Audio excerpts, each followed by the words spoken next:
I discovered that I was officially not married. Me. But I'm married. City Hall clerk. Your divorce documents seem to have been submitted 6 months ago. I was surprised to see my family register at City Hall. I had been re-registered in my mother's family register as a bachelorette. Excuse me, there has to be some kind of mistake. Are you positive this registration is correct? Yes, ma'am. We believe this is what has been done legally, and unless you have additional information, I'm afraid there isn't much we can do. But I am still married to my husband, Logan Larson. May I request a background check on him? And if not, please do one on myself. The kind lady at the desk went on to do a background check on me, and sure enough, she came back with something that left me absolutely stunned. Yes, ma'am. It appears your divorce documents with one Mr. Logan Larson were submitted 6 months ago. No way! I couldn't think straight. This is the story of how my marriage to what I thought was a very decent man lasted less than a year because of my husband perpetrating one of the most abominable of crimes, and how a sudden shift in my life caused me to be able to take a courting action to exact my revenge on him in the best way possible. My name is Virginia, and I'm a 29-year-old working-class citizen working full-time in a factory under contract with a computer hardware manufacturing company. I'd just gotten married that year to Logan, my husband, who is 3 years older than me, and worked in sales for said computer hardware manufacturing company. I met him at a blind group date. Because Mom raised me as a single mother, and my family was too poor to afford an education in college, I graduated from high school and immediately got a job at a factory. Because of this, I was unable to meet many young guys, as all of the men in my workplace were either already married, far too old, or just plain disgusting. One guy in particular. Ooh, how I wished I could wring my own neck after wringing his whenever he talked to me. Anyway, a friend of mine, Sakura, invited me on a blind group date when I was 27 years old. Logan at the time made a very good impression on me. I was instantly attracted to him because of his funny and cheerful personality, but more importantly, because I had gotten a job at a factory right after graduating from high school. I considered people who worked in an office, with computers and stacks of papers and coffee machines, superior beings of an advanced race, so to speak. Basically, I was in awe of such people. And Logan, who had graduated from a prestigious university and wore a suit every day as he worked at headquarters, looked especially good in my eyes. We hit it off at the party, exchanged contact information, and after several dates, we started a relationship. When we were dating, he was a very kind man who took the initiative in planning our dates and was very caring of my wants, needs, and overall well-being. Every day he asked me the same adorable question. How are you? Twice. Once in the morning before work, and once in the evening after work. After 2 years of dating, he proposed to me, and we decided to get married. Now you'd think that with such an awesome guy I can call my husband, my life would be filled with happy times. Dates for dinner, walks in the parks, day trips outside of town. And you'd be right. It was glorious. For 14 days. 14 days, the first 5 of which consisted of our humble honeymoon. The other 9 was basically me moving into his house and getting things set up and getting accustomed to married life in general, and then things went downhill steeply. 2 weeks after submitting the certificate of marriage to City Hall, Logan's attitude gradually began to change. You really can't cook, can you? Just look at this omelet. Did you actually use eggs for this? Or did you take dandelion and black out of a hidden Crayola box and melt them down into this pile of shit? Oh hell nah, they're burnt and too sweet. I'm sorry, honey. I can't eat this. Don't bother making another. I'm going to bed. Okay, I admit it, he had a point about the Crayola colors. How did he memorize those so well, though? Is my question. Anyway, it was true that because I'd been working so much, I hadn't been able to hone my general housekeeping skills. It was very difficult for me to balance out all the housework that needed to be done while I was working a rather physical job at a factory. I admit it, it was not uncommon for me to burn omelets, let alone more advanced dishes. I think I once tried making tomato soup, and I don't know how I managed to accomplish this, but the spoon I'd used to scoop the soup actually stood up in the soup. By itself. Rock bottom, huh? However, Logan used to laugh at my incompetence and not only forgive me, but also help me out in the cooking before we were engaged. But now, after tying the knot, he was complaining about it and often leaving the food completely uneaten. After that, my husband's attitude only got worse. "Hey, go buy me a new suit, will you?" "Wait, what? By myself?" "Yes, indeed. Can't you shop by yourself, eh?" "No, I can. But it's a suit, right? You have to take measurements and all that. I don't think I can do anything unless you come along too." "What the actual frick? You shut up. I work extra hours at the office every day while you work a low-life job in a damn factory. You make half as much as I do, for crying out loud. I'm surprised we actually set up a joint bank account for our paychecks after we got married. It's obvious you're supposed to do extra housework to make up for the pathetic amount of money you make, working fewer hours than I. Damn you, you can just take one of my old suits and have the new one tailored to the same size. Am I saying something wrong?" His gaze was terrifying. "No, Logan." He often started to chastise me about my low income in this manner as well.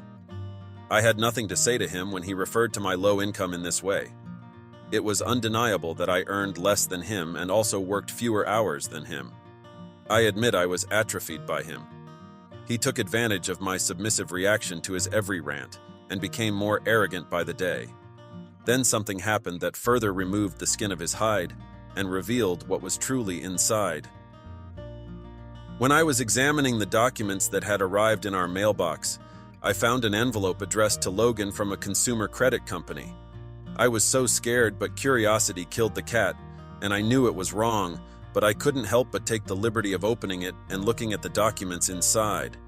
It turned out that he owed $30,000 in consumer debt, and that he had been in arrears for 2 months. 2 months was before we got married, when we were still boyfriend-girlfriend, actually. So in other words, Logan had married me knowing full well he was hiding the fact that he had massive debts to settle. At this moment, I felt a strange sensation of surprise and anxiety, as if something had become clear to me. Having been kind to me until we got married, and his attitude suddenly changing after getting married. Changing the deposit of his salary to a joint account we'd set up together soon after getting married. Volunteering to manage the household budget himself. Complaining about my low salary more than what was necessary. I felt as though all the dots were finally connecting, and I could see the big picture more clearly. I immediately had a bad feeling about this and started searching the house for the bank book for our joint account, but it was nowhere to be found. I was so disturbed that I immediately questioned my husband when he came home. "What is this? Do you owe money somewhere, Logan? Did you just open up that envelope without actually getting my permission first? That's fricking disgusting." "You know what's disgusting, though? That you married me without telling me you had massive debt. Hey, what about our joint account? Is there any money left in that account?" "Shut up. That's none of your fricking business. A stupid high school graduate like you with a low income doesn't need to know any details," Logan shouted as he charged out of the house. In the end, he never came home that evening. Since that day, the talking between us had become scarcer than water on Mars, and on top of that started working overtime more.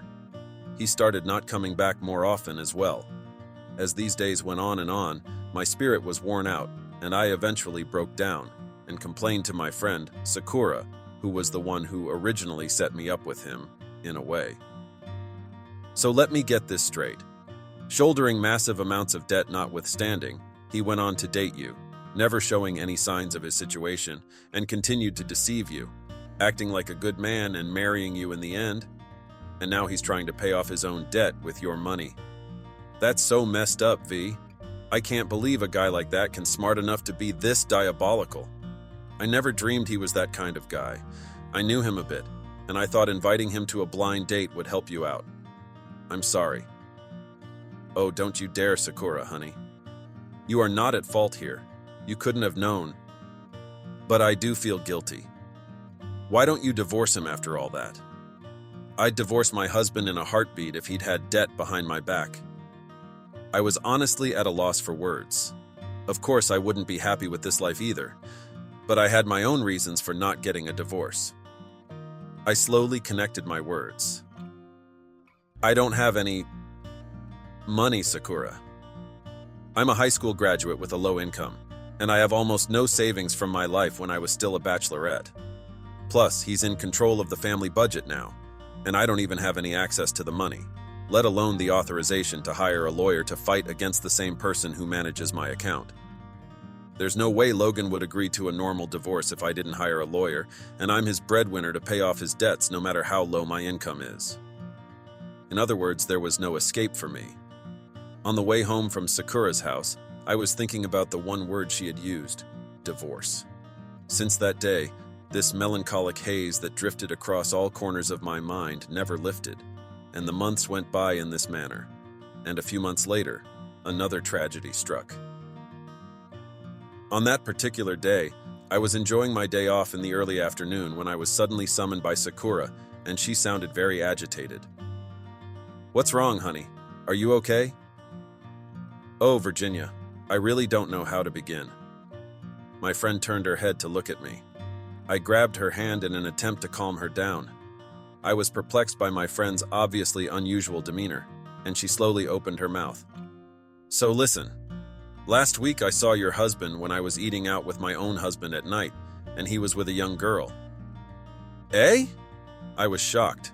It was as though someone hit on the head with a sledgehammer. I was already absolutely stunned by this completely unexpected event, but Sakura went on to describe the scene as she saw it. The story goes like this. When Sakura and her husband Brian were paying for their dinner at the restaurant they went to, there were two people in line in front of them who seemed to be a couple. At first, Sakura didn't recognize them because all she could see were their backs. But when Brian started paying the bill, she got a split-second view of the man and was immediately convinced it was Logan himself. She swore it was him, as she saw the characteristically eerie dark green skull earrings he wore. Sakura was so surprised that she told her husband she'd be outside and followed the couple out of the restaurant. After trailing them for a few seconds, they disappeared into the hotel district, arm in arm amidst a crowd of passers-by. "I think you ought to check it out, V, and then you should get a divorce," Sakura said strongly to my despairing self. I was downright catatonic, remembering everything that had happened thus far. It was true that Logan often went out for drinks with his colleagues because my cooking was not good enough for him. It had gotten better, though, rest assured. No standing spoons in tomato soup anymore. And sometimes he didn't come home until morning. He could have made all the time in the world to go off gallivanting with women if he wanted to. My soul was shaken by this shocking story. But I still just couldn't act on it. It was still a matter of money. Mom was not wealthy, so I couldn't rely on her for some extra cash. After that, every word and action of Logan's became suspicious to me. Combined with his constant moral harassment, I was teetering on the edge of insanity. But then, my life took a further turn for the worse. I received the news of Mom's passing in the mail. My darling Mom, who worked through blood and tears to raise me as she did, and I was in shambles as I made arrangements for the wake and funeral. I was given a week's bereavement leave from my boss, who also offered his deepest condolences. As I was sorting through Mom's belongings, I found a notebook with a message from Mom herself, addressed to me. "I'm sorry for all the trouble I've caused you by not having enough money, Virginia. I know it's not a lot, but I hope you can at least eat something delicious with it. You go and be happy from now onward, okay? I love you, darling, more than you will ever know. And remember what I've always told you. If you want the rainbow, endure the rain, and it will promise you the most beautiful sight in the world. Take care of yourself. Love, Mom." On the next page of the notebook was a bank book. I clutched the notebook and the bank book and screamed as I cried. After a while, I stared at the words, "You go and be happy," written by my mother, and thought to myself, with the money I would inherit from Mom, could I finally choose to be happy? That's what I thought. The next day, I visited City Hall in order to get a copy of my mother's family register and my own. This was necessary to confirm the inheritance and to receive it at all. I was surprised to see my own family register there. However, I was surprised to see my family register at City. I had been re-registered in my mother's family register as a bachelorette. "Excuse me, there has to be some kind of mistake. Are you positive this registration is correct?" "Yes, ma'am. We believe this is what has been done legally, and unless you have additional information, I'm afraid there isn't much we can do. But I am still married to my husband, Logan Larson. May I request a background check on him? And if not, please do one on myself." The kind lady at the desk went on to do a background check on me, and sure enough, she came back with something that left me absolutely stunned. "Yes, ma'am. It appears your divorce documents with one Mr. Logan Larson were submitted 6 months ago." No way. I couldn't think straight. I went through the inheritance procedures as a deadened machine, and before I knew it, the day was at a close. When I returned home to Mom's home, which was empty and quiet, I suddenly felt intensely lonely, and I could not eat at all and could not sleep well. The next day I couldn't do anything, so I decided to call Sakura. I told her that my mother had passed away, that I had decided to use the money I would inherit to get a divorce, that I had gone to the city office to get the inheritance, and that I had found out that the divorce documents had already been filed. Sakura, the poor dear, listened to my crying and soothing me, and said to me after I finished telling her everything, "You don't have to go through this alone, V. I talked it over with Brian, and we've agreed to lend you some money. Don't wait until you get your inheritance." "Oh no, you don't want to do that. You can pay us back later. I'm sure your mother in heaven is wishing for your happiness as much as I do, if not more, V." With all tears of gratitude, I accepted my friend's proposal. The next day, I received a large sum of money from Sakura, and immediately went to see a lawyer who agreed to consult with me that day. His name was Frederick Tanning, and when I told him everything, he told me that the divorce documents were probably forged by Logan, and that if I could prove that I had not written them or that my husband had written them himself, he would be able to invalidate them. So all I have to do is get Logan to confess he forged the documents? That would do the trick, yes. I could get a proper divorce from Logan once I got the proof. I immediately partnered with Mr. Tanning on the spot and set out to obtain the proof of his malice. I went home for the first time in several days and waited for Logan to return. When he came home, I started recording on my phone and started talking to him. "I need to talk to you." "What the hell do you want? Did you file for divorce without my consent?" When I said that, he laughed like I was a fool. "What are you talking about? Have you lost your mind? Don't you remember writing the divorce documents?" I suppressed the urge to go all ballistic and yell at him and instead said coldly, "No, I don't. I know I didn't any such thing." Then he glared at me and said, "What are you trying to say? You forged the documents." At that moment, he laughed out loud even harder. "Oh my God, Virginia, you should apply for comedy school. That was fricking funny." "I forged the documents? You watch too many daytime dramas, dear. Not surprising, given you really do have a lot of time on your hands, don't you?" I was desperate to get him to talk. I mimicked him and went on to laugh myself as if I was deliberately joking myself. I know. I was surprised too. "Yeah. You can't divorce me because you've been borrowing money from other sources to pay off that debt. And you've been steadily paying off the debt with my low income too. You must be really desperate to keep a low-income worker like me as your breadwinner." That's when my husband's expression suddenly changed.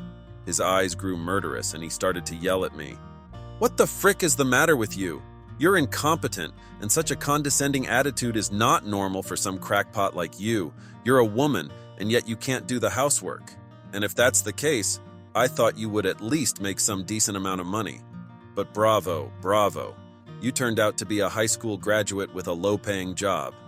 At first, I thought you were a good little money grubber because you were quiet and didn't seem to rebel.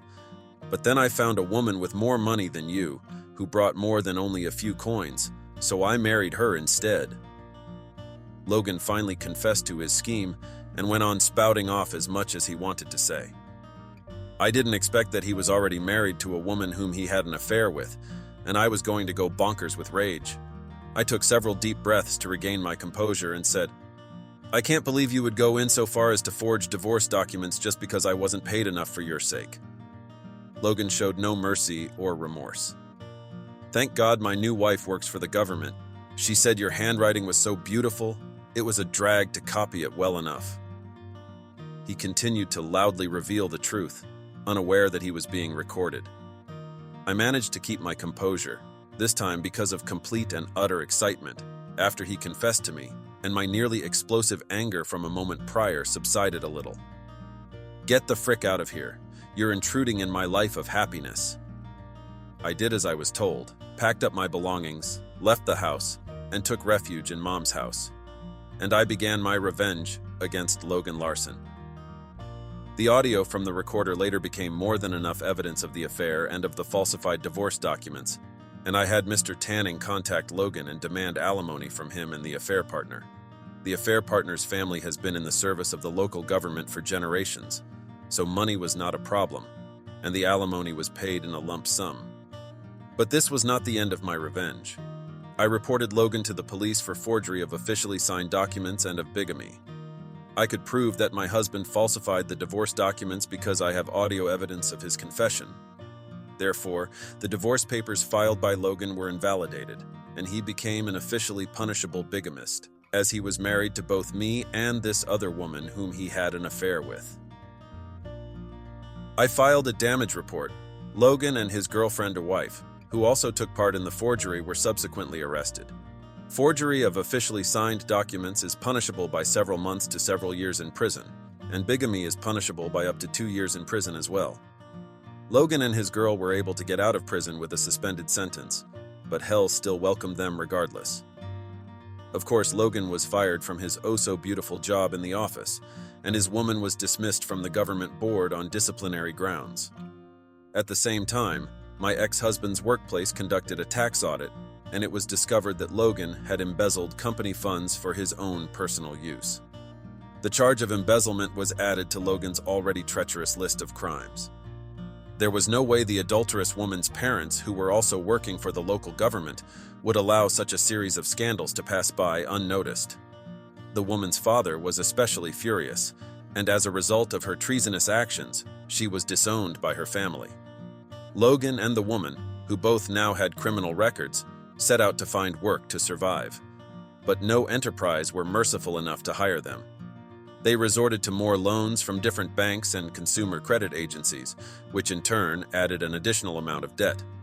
Finally, they turned to black market funds, and now rumor has it that the couple are forced to live and work terrible physical labor in a shady mansion somewhere deep in the mountains.